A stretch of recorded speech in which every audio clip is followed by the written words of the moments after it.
बोसोरारि बिटिआर सरकारनि फालिथाय फालिदों बे बेलायाव मा मा बिथांखिफोरा मावफुंजाखो आरो मा मा खालामबावगोन? गिबियावनो आङो बिटिआर ओनसोलनि गासै रायजो राजाखौ साबायखर जासिगोन। बिथांमोना जोंनि प्रमद बर' बिथांनि दैदेननाय जि सरकार बेखौ 2 बोसोर आबुं खालामनायाव मदद होबाय आरो रायजो राजाजों लोगोसे जायफोर साख्रियाल एबा बिखया कर्मचारि दङ बिथांमोननिसिमबो आङो साबायखर जासिदों।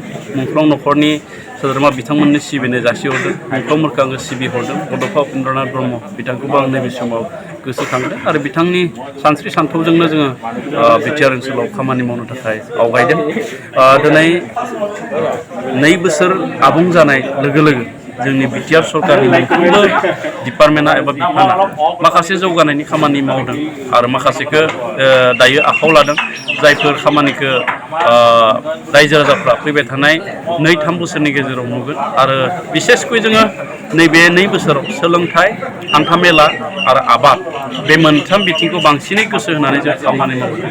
सोलोंथाइ बिथिङाव जोङो जोंनि फरायसुला फरायसुलिफ्रा जाहाथे गुन गोनां सोलोंथाइ लानो हायो बिनि थाखाय राहा लानाय जादों। जोंनि माखासे फरायसुला फरायसुलिफ्रा माखासे जाहोनाव फरायसालि नागारनानै ओरैनो दङ बिथांमोनखौ जोङो स्किल ट्रेनिं होनो नागिरदों बा आखाइनि बिद्या होनो नागिरदों आरो बेहाय जों मोनसे राहा लादों जे जोंनि जि बिटिआरआव थानाय ITI बे ITI-फोराव जोङो सानावबो मोनावबो माखासे आखाइनि बिद्याजों फोरोंनायनि जि राहा बे राहाखौ जोङो लानो नागिरदों आरो जोंनि ओनसोलाव जिहेतु गोजौ मासियाव साख्रि मावनाय अफिसार बिखया कर्मचारि जिहेतु गैया, UPSC-आ खुंनाय आनजादखौ उथ्रिनो हाया, बेफोरखौ जाहाथे मोजाङै उथ्रिनो हायो बिनि थाखाय जोङो बोसोरसेयाव 50 फरायसुला फरायसुलिखौ जोङो फ्रि कचिं होनायनि जोङो राहा लादों आरो बिनि अनगायैबो मेडिकेल, इन्जिनियारिं बेफोराव जोङो फ्रि कचिं होनो थाखाय राहा लादों। हेन्डलुम एबा दानाय लुनायनि मोनसे बिथांखि लानानै जोङो जोंनि गामि ओनसोलनि जि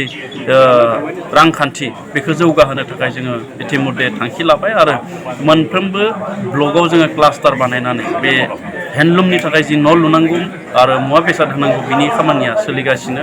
सेरिकालसारावबो जोङो मिशन मोनसे लादों, बड'लेण्ड सेरिकालसार मिशन होननानै। बेनि गेजेरजों जोङो गामि ओनसोलनि जि एम्फौ फिसिनाय, खुन्दुं लुनाय बेखौबो जोङो जौगाहोनो हागोन आरो बेनि अनगायैबो आबाद बिथिङाव जोङो आबादनि दिहुनथाइखौ बांहोनो थाखाय आरो आबादारिफ्रा जाहाथे उचित मुल्यखौ मोनो, माइआनो होन गुबुन गुबुन दिहुनथायानो होन बिनि थाखायबो नोजोर होनाय जादों आरो जोङो जायगा जायगा FCI-नि दारै माइ बायहैनायनि जे सेन्टार बेखौ जोङो दायो बानायनाय जादों आरो बेनि अनगायैबो जोंहा पिग मिशन अमा फिसिनाया जोंनि बर'फोरनि बा जोंनि ट्राइबेलफोरनि मोनसे गाहाय खामानि। बेखौ जोङो दोरोङारि आदबजों एबा ट्रेडिसनेलि जों फिसिबोदोंमोनब्लाबो जों बेजों दायो बा नैबे समाव गोबां मुलाम्फा खालामनो हाया। बेनि थाखायनो जों बेखौ मिशन हिसाबै लानानै गोबां दिहुनथाइ जाहाथे दिहुननानै रांखान्थि खामायनो हायो बिनि थाखाय जोङो पिग मिशनबो लानाय जानो थाखाय थि खालामनाय जादों।